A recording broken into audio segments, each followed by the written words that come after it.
अच्छा, थोड़ी सी जेल के बारे में चलते हैं। जेल में आप रहते हैं, वहाँ का रूटीन थोड़ा-सा बताइए आप? हाँ, वहाँ का रूटीन भैया देखिए। तो आपको वहाँ पर किस तरह से छोड़ा गया है? बेल पे छोड़ा गया है या तो आपको सज़ा मुक्त? विष्णुराज जिस दिन जेल से बाहर आने वाले थे, उस दिन उनके मन में क्या चल रही थी? पूरी रात कैसे उन्होंने गुज़ारा? पूरी रात सही बताएँ कि जिस दिन हुए, तो जब रात हम थे पूरी रात। वो रात आपको बहुत भारी गिर रही वही थी। रात अंतिम, वही रात भारी थी। विष्णुराज जैसे ही आपको मिलता है, पहला शब्द उसके मुँह से क्या निकला? कुछ लोग ये कहते हैं कि जेल में जाने के बाद लोगों से काम कराया जाता है। नहीं क्या देखिए। विष्णुराज से भी काम लिया जाता था? जिस रूम में आपको रखा गया था, वो क्या आलीशान था? कैसे था? एकदम हाँ, छोटा से था? ऐसा दोस्तों, फ्रेम में जिसे आप देख रहे हैं, इन्हें आप भली-भाँति पहचानते होंगे। जी हाँ, मैं इस समय हूँ संत कबीर नगर में, काली जगदीशपुर ग्राम सभा में। जैसा कि आप जानते हैं, ये विष्णुराज हैं। ये वही विष्णुराज जिन्हें आज से पहले यानी कि 2 साल 23 दिन पहले इन्हें जेल में डाल दिया गया था। ये अपने पत्नी के जो है हत्या कह लीजिए या उसमें जो है षड्यंत्र कह लीजिए, जो भी हुआ उसमें ये जेल गए और जेल के बाद आने के बाद आज पहली बार कैमरे पर हैं। सबसे पहले तो स्वागत है आपका। धन्यवाद भैया, और आप सभी दर्शकों को मैं दिल से धन्यवाद देना चाहता हूँ। मैं मिस्टर विष्णुराज आप सभी का स्वागत करता हूँ दोस्तों। जब आप पहली बार यहाँ से जाते हैं, हम भी उस दिन थे, थाने पे जाते हैं। अच्छा। उम्मीद था इतने जल्दी आप मतलब बेगुनाह साबित हो जाएँगे। अब मेरा भाई मेरे लिए लड़ा, और बुजुर्गों का आशीर्वाद रहा, प्यारे दोस्तों का दुआ रहा, सबका आशीर्वाद रहा कि आज मैं जेल के बाहर हूँ।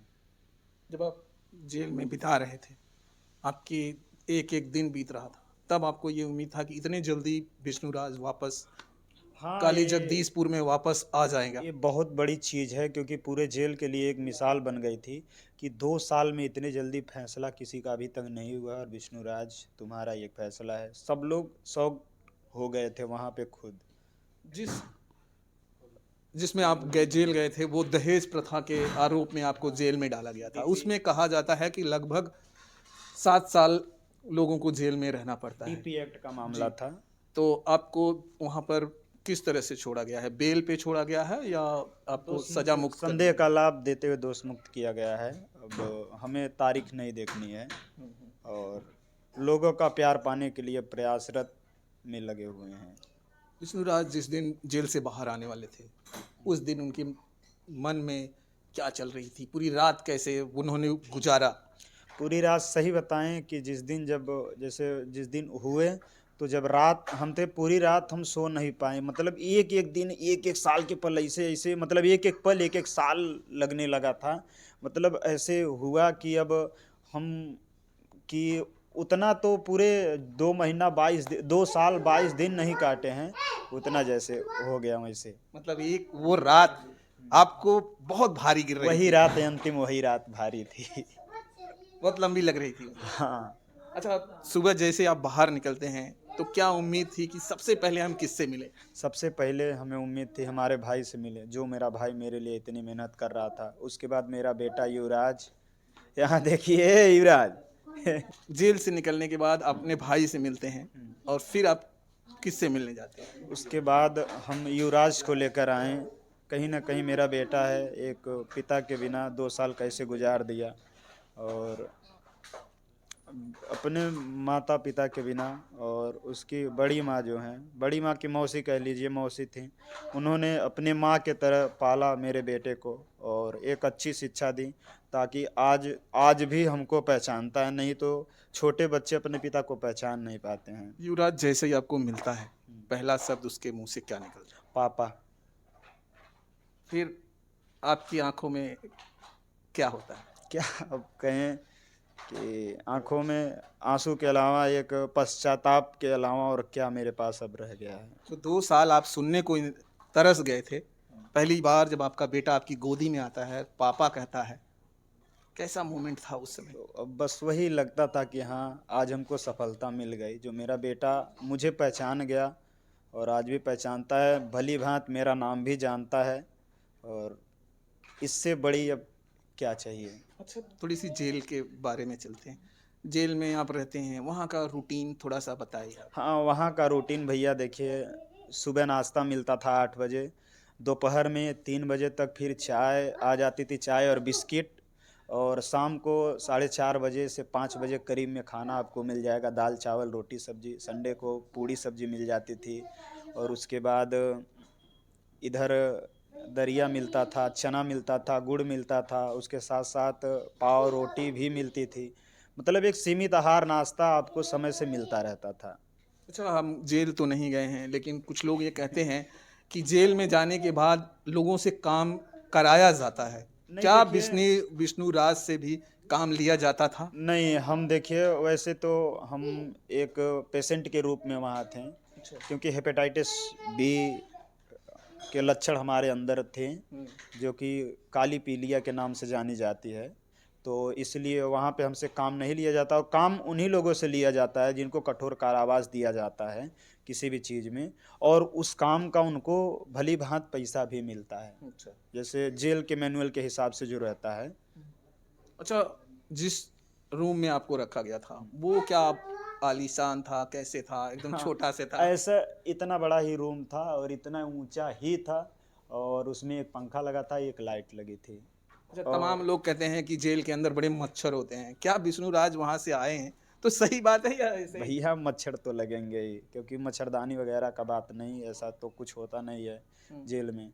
और ना ही कोई वैसी वस्तु आप रख सकते हैं, क्योंकि जेल में रहने के बाद आदमी का माइंड जो है खाली नहीं रहता, कुछ ना कुछ हमेशा चलता रहता है, उल्टा सीधा काम न कर सके, इसलिए ऐसा कोई चीज़ नहीं दिया जाता है कि जिससे कैदी परेशान हो, साइको बन जाता है हुँ। जेल में अगर वैसी जगह रहे।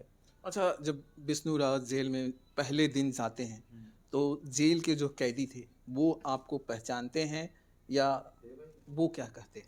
नहीं, जैसे पहली बार जब गया तो थोड़ा डर लगा कि कहीं हमारे साथ शोषण ना हो, कहीं कैदी हमसे पैर न दबवाएँ, ऐसा-ऐसा हुँ। जैसे पिक्चरों में जो देखा जी, जाता जी। है, वही चल रहा था। लेकिन मेरा एक भाई किसी कारणवश जेल में बंद था, तो बताया कि जेल के ऐसे-ऐसे में कोई दिक्कत नहीं है, कोई तुमको कुछ कहेगा नहीं, और वहाँ जब गए तो सब लोग हमको पहचाने और काफ़ी रिस्पेक्ट से हमको वहाँ पे रखे, कोई दिक्कत नहीं हुआ। जेल के कैदियों को जब ये पता चलता है कि ये वही विष्णु राज हैं जिनके फैन फॉलोइंग कई करोड़ों में है, तो क्या उसका आपको रिस्पेक्ट मिलता हाँ, था? रिस्पेक्ट मिलता था। तुमसे आप पे बहुत से ऐसे लोग हैं जो कि वहाँ भी जेल पे भी आते थे, या जो अंदर बाहर से बंद होने के लिए जाते थे तो सब लोग पहचानते थे। बहुत से ऐसे लोग थे। जेल में लगभग अगर 500 कैदी हैं तो उसमें से कम 400 से प्लस हमको पहचानते थे वो उस समय। सारे लोग आपको पहचानने लगे थे। हाँ। अच्छा, जेल से जब आप वापस आ रहे थे, हुँ, तो बहुत सारे दोस्त हो गए होंगे, बहुत सारे मित्र यार बन जाते होंगे। हुँ। कोई मित्र यार जो आपको बहुत याद आता है, उसे मिसिंग कर रहे हैं आप? हाँ, आते हैं, ऐसे मित्र हैं, लेकिन क्या करें, जेल है तो भाई अब सबका एक वो चलता है। हमारे 2-3 मित्र थे जो कि हमारे जैसे बैरक है, जैसे हम 3 रूम हैं, हुँ। ऐसे 4 रूम था सटे-सटे, जैसे मेरा रूम है, तो ऐसे इस साइड ऐसे सब थे। बस उसी में सब लोग हम लोग रहते थे।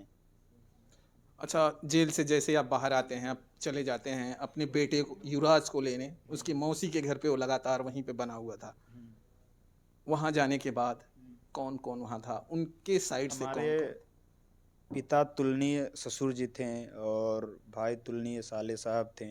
माता तुलनीय कहीं न कहीं युवराज की मौसी जो मालती की बड़ी दीदी थीं, उनकी वो थीं, सब लोग थे, और यार दोस्त कुछ थे, सब लोग थे, और काफ़ी ज़्यादा वो हुआ, और दुःख भी हुआ और खुशी भी हुई कि आज बेटे से मिले। दुःख ये हुआ कि आज मैंने बहुत कुछ खोया, बहुत कुछ पा के भी मैंने बहुत कुछ खो दिया।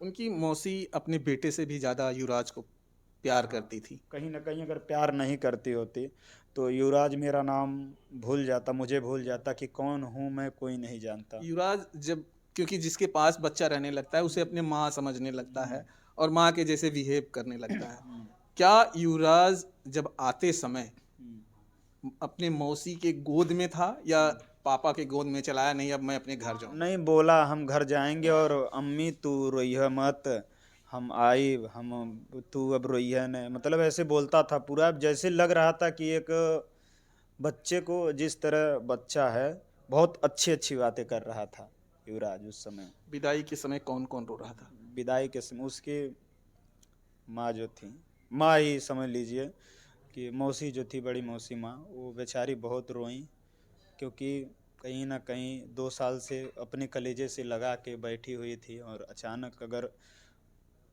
उनके कलेजे से कोई छीन ले जाए तो दुख तो होगा, लेकिन फिर भी नहीं, हम बोले हैं कि चाहे जब आप बुलाएंगे हम आते जाते रहेंगे, ऐसा कोई बात नहीं है। आपकी पहली बार जेल से छूटने के बाद आपके ससुर से फेस टू फेस मुलाकात हुई, तो उनसे बात भी हुआ या सिर्फ नहीं उन्होंने आपको देख लिया, आपने उनको देख नहीं, लिया? बात भी किए, पैर भी छुए, और हमने जो भी किया कि अगर हमसे कोई त्रुटि हुई तो क्षमा करना, आगे से कभी ऐसा नहीं होगा कि आपके आत्मा को ठेस पहुँचे। हमारे बच्चा बोले हो कि बच्चे का ख्याल रखना, बच्चे के साथ अच्छे से रहना, कोई दिक्कत नहीं है। अब आने वाले दिनों में क्या आप अपने ससुराल जिस तरह से पहले रिश्ता हुआ करता था, आना जाना, ऐसा बरकरार रहेगा या अब मालती के न होने पर रिश्ता में कमी आ जाएगी? हमारा सोचना है कि अब जो है, जिस तरह पहले हुआ करता था उससे भी मजबूत मैं रिश्ता बनाऊंगा, ताकि लोगों को मालती की कमी न खले, क्योंकि युवराज उन्हीं के अंश से ही पैदा हुआ है, तभी तो हुआ है, क्योंकि उन्हीं की अंश मालती थी, और मेरा बेटा बन के युवराज आया है, तो कहीं न कहीं आज भी ये रिश्ता बहुत कुछ कहलाता है। आप जेल में जाने से पहले जब आप जेल में थे, सब लोग चाहते थे, बहुत सारा वर्ग चाहता था कि आखिरी जो अग्नि है वो विष्णु राज दें। इस बात नहीं आप दे पाए, इस बात का कितना मलाल है, कितना दुख है अब आपको? दुख तो है कि हमारी पत्नी थी, पति का ही हक होता है, लेकिन भाई प्रशासन से बढ़ के तो मैं कुछ कर नहीं सकता। मेरे ऊपर केस हुआ था, हमको चालान हुआ मेरा, मुझे जेल डाल दिया गया। नहीं तो ज़रूर मैं प्रयासरत था कि मुखाग्नि मैं ही दूं अपने पत्नी को। अब आपकी पत्नी इस दुनिया में नहीं है, लोग उनकी आत्मा की शांति के लिए तमाम चीज़ें करते हैं। विष्णु राज क्या आने वाले दिनों में, क्योंकि आप नहीं थे तो वो सारी क्रियाएं शायद नहीं हो पाई, उतने अच्छे से शायद नहीं होगी, लेकिन उतने अच्छे से नहीं होगी, क्या विष्णु राज उनके लिए अब कुछ और करेंगे? अब आने वाला है जो कि उनका ए, नवंबर, अभी 23 नवंबर को जो है वो इस दुनिया को छोड़ के चली गई थी, और ज़्यादा करीब आ चुका है। कहीं ना कहीं उसका नवंबर तो चला गया, जी। सॉरी, दिसंबर, अब चला गया, इस दुनिया को छोड़ के चली गई थी, वो चला गया। बाकी आगे से जब कुछ भी होगा तो उनके आत्मा के शांति के लिए अभी कुछ तो कुछ किया ही जाएगा, ताकि जहाँ भी उनकी आत्मा रहे, सुकून की सांस लेती रहे। आप एक यूट्यूबर हैं, जी जिसके घर में यूट्यूब के लोग होते हैं, फिर उसी में जैसे आप यूट्यूबर तो आपके भाई महादेव भी यूट्यूबर बन गए, आपकी जो भैयू आई वो भी यूट्यूबर, आपका छोटा भाई आप देखते हैं वो भी वीडियो में दिखता है। क्या युवराज भी वीडियो में ही आएगा या उसे आप पढ़ा लिखा कर एक काबिल ऑफिसर या ऐसा कुछ कराएंगे? मैं अपने बच्चे को एक काबिल इंसान बनाने के लिए प्रयासरत करूंगा, हालांकि उसके बाद उसके किस्मत की बात है, और समाज सुधारक उसको एक ऐसा बनाऊंगा ताकि मेरे न रहने के बाद भी युवराज को लोग उसके नाम से नहीं, मेरे नाम से कि यही है विष्णुराज का लड़का जो आज ऐसे ऐसे कर रहा है। प्रयास तो यही होगी, बाकी किस्मत का खेल कोई नहीं जानता कब क्या हो जाता है। लास्ट क्वेश्चन वही जो सब में हुआ है, आप कैमरे पर आते हैं और बोलते हैं तोड़ेंगे नहीं तो छोड़ेंगे नहीं, जब एक तक बार, तोड़ेंगे हाँ नहीं। एक बार वो मैंने बस ऐसे ऐसे मस्ती मस्ती में कह दिया था, बाकी कुछ लोग इसको गलत समझ रहे थे, बाकी ऐसा कोई बात नहीं है। और ये एक बार हमारे, अपने अंदाज में जैसे आपने कहा था वो हो जाए। हाँ, ये माजिद माउंटेन मैन फिल्म की एक कहानी है, उसमें एक डायलॉग है, और हम बहुत जल्द गोल्डन डायमंड प्ले बटन का हकदार होने के लिए मेहनत करेंगे, इसलिए उसमें बोल दिए थे आते आते कि यह तुमको का लगता था नहीं लौटेंगे, गलत। जब तक तोड़ेंगे नहीं तब तक छोड़ेंगे नहीं। ये यूट्यूब हाउस में पूरा परिवार साथ में रहेगा कि अब आने के बाद विष्णुराज सिर्फ वो रहेंगे? नहीं, पूरा परिवार एक साथ रहेगा। चलिए दोस्तों, ये थे विष्णुराज, वही विष्णुराज जो पहले सुर्खियों में थे, आज भी सुर्खियों में हैं। इन्होंने यहाँ पर आज जब हाथ उठाते थे तो लाखों करोड़ों की भीड़ उठती थी, लेकिन अब इनका मानना है कि फिर से वही करेंगे, फिर से वापस होने वाला है। दोस्तों, तो आप शेर गरजेगा। अभी नहीं कह सकते हैं, लेकिन बस यही है कि प्रयास तो यही रहेगी। चलिए दोस्तों, ये थे विष्णुराज, जिनकी कहानी मैंने आपको जेल से लेकर अब तक की बने सुना दी, दिखा दी इनकी ज़ुबानी क्या होता है। जिस तरह से इन्होंने 2 साल काटे हैं, एक एक दिन दोस्तों, वो आप समझ सकते हैं कि एक इंसान जब जेल में हो तो किस तरह से ज़िंदगी कटती है। और छूटने के बाद आज घर में खुशी है। खुशी का माहौल इसलिए और ज़्यादा बढ़ जाता है क्योंकि युवराज इनके घर पे आ जाता है। आप जो समझते हैं दोस्तों, कमेंट बॉक्स में ज़रूर कमेंट करिएगा। फिर मिलते हैं किसी दूसरे वीडियो में। जय हिंद, जय भारत।